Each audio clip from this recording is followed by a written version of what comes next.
Comment faire de la France un leader en matière d'intelligence artificielle? En jouant sur nos avantages, qui correspondent d'ailleurs à la dynamique de l'intelligence artificielle. Un, nous avons les talents. Regardez qui dirige l'intelligence artificielle dans tous les grands groupes dans le monde sont des Français. Et donc c'est pour ça qu'ils ils sont en train de continuer à rouvrir des centres de recherche, d'innovation en France. Donc nos talents, l'école de maths, les écoles d'ingénierie, d'intelligence artificielle, de data scientist. Donc on va continuer à former, doubler même dans le quinquennat le nombre d'étudiants dans le supérieur et toutes les formations liées à l'intelligence artificielle.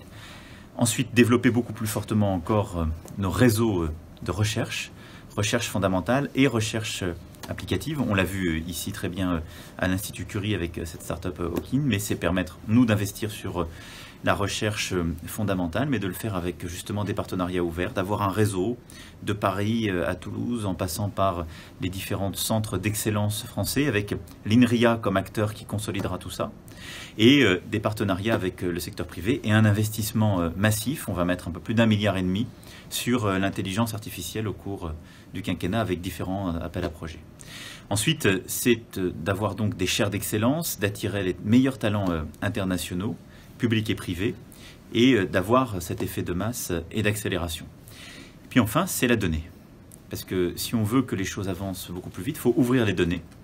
Et donc pour cela, nous avons une chance, c'est que la France, c'est un pays, on le reproche souvent, jacobin, centralisé. Donc on a beaucoup de données qui sont souvent maîtrisées par des acteurs publics. C'est le cas de la santé. L'assurance maladie française, c'est une ressource de données incomparable. Il n'y a pas d'équivalent au monde.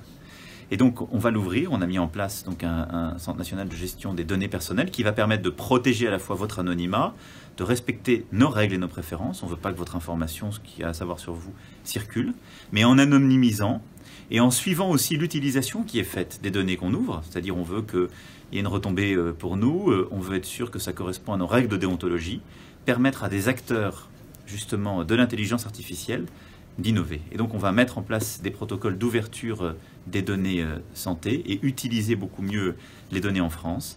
Et on va avoir comme ça une série de protocoles expérimentaux, je vais les annoncer dès cet après-midi, sur la mobilité, les véhicules autonomes, sur la santé, et on va faire un appel à projet à toutes les expérimentations sur ce point-là. Donc voilà, talent, recherche, financement, données, c'est la clé pour faire de la France un leader de l'intelligence artificielle, sachant que nous sommes aujourd'hui d'ores et déjà en Europe l'un des premiers pays et que nous avons tout pour y réussir.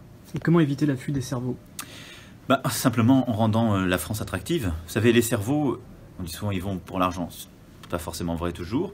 Donc il faut ces chaires d'excellence qui permettent d'abord bien rémunérer dans nos universités, nos sites de recherche, ce qu'on va continuer à développer en partenariat.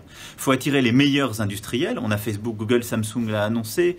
On a DeepMind, on a des startups et des grands groupes internationaux qui mettent ici leur centre et donc ils recrutent aussi des talents en France. Et 3, en ayant une recherche publique-privée extrêmement innovante qui va attirer les talents. Les talents attirent les talents, c'est un effet comme ça d'accumulation. Quelqu'un qui est un génie dans les data sciences, dans les maths, dans les probabilités, autant de secteurs qui s'agrègent autour de l'intelligence artificielle. Ce qu'il veut surtout, c'est travailler dans les meilleures conditions avec les gens qui sont très forts dans ces disciplines. On doit faire de Paris, Saclay, Toulouse, l'ensemble de nos centres de recherche, Strasbourg, par exemple, quand on parle de médecine, et tous les autres grands centres français, des centres d'excellence où les talents restent et surtout viennent.